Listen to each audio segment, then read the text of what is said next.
In this article it is reasoned that the fifth plague, which killed all the cattle in Egypt, was caused by Bacillus anthracis. The Pharaoh became convinced that the god had spared the cattle and let them go wandering back to the land of Canaan. I am Bacillus anthracis, a literary type bacterium that gets its name from anthracis, Greek coal, a reference to the legendary coal black scabs that I leave behind on some of my friends.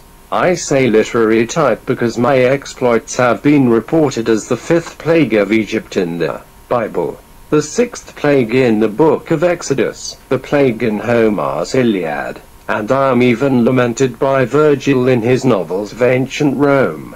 I could have had a hat trick if Shakespeare would have lived another couple of years later and witnessed the Black Bane, that awful plague that killed 60,000 people and many more domestic and wild animals in Europe during the 1600s.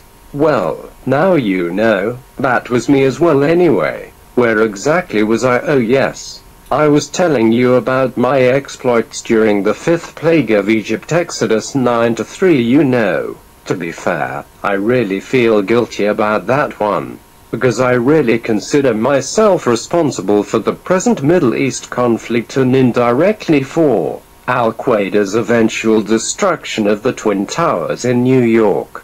It's really a bit ironic that Islamic fundamentalists would now try and use me in the present endeavor of revivalism and hope to bring down Semite America, because I actually started that trouble thousands of years before. Well, as the Irish would say, it's a long road that has no turning, because in the good book it says that God told Moses to confront the Pharaoh and tell him to let the Hebrews go. A terrible pestilence would visit the Pharaoh's fields, upon the horses, upon the donkeys, upon the camels, upon the herds and flocks. There shall be a very grievous murrain.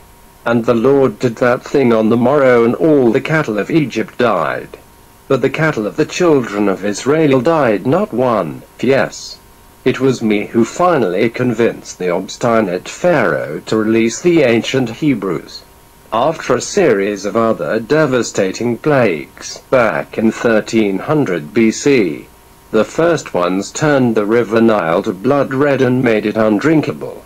The later ones caused the destruction of all the firstborn of Egypt in a single night. For a while, up came the Romans who scattered them like willow across the lands. And then but it took me, the fifth plague, which killed all the cattle in Egypt, to convince him to let the Hebrews go. Well, to be fair, I couldn't be bothered making friends with any of those Jewish livestock as they grazed in the poorer ground. What? Me, the bacterium of Virgil and the Iliad, hanging around with some tawny Yiddish heifers. The upshot of it all was that the Pharaoh became convinced that the god had spared the cattle, and let them go wandering back to the land of Canaan. Well, after they settled after a few lamentations, they made their way back to the land of Canaan, much to the distress of the Pharaoh's descendants. Well, before I know it, the whole thing blows up again, and soon the Pharaoh's children's friends are talking in neo-Quranic convolutions, demolishing towers and posting me to every other Canaanite in the New World. It's a bit like that joke about anyway, where was I? En route to the Third World War by the sound of things. Now my author is running late to discuss the new health strategy on television. But it doesn't matter if after the Twin Towers, the money to fund has run out. So you can blame me for that as well. So we'd better speed up through the centuries to the dear old Claustalian physician, Robert Koch.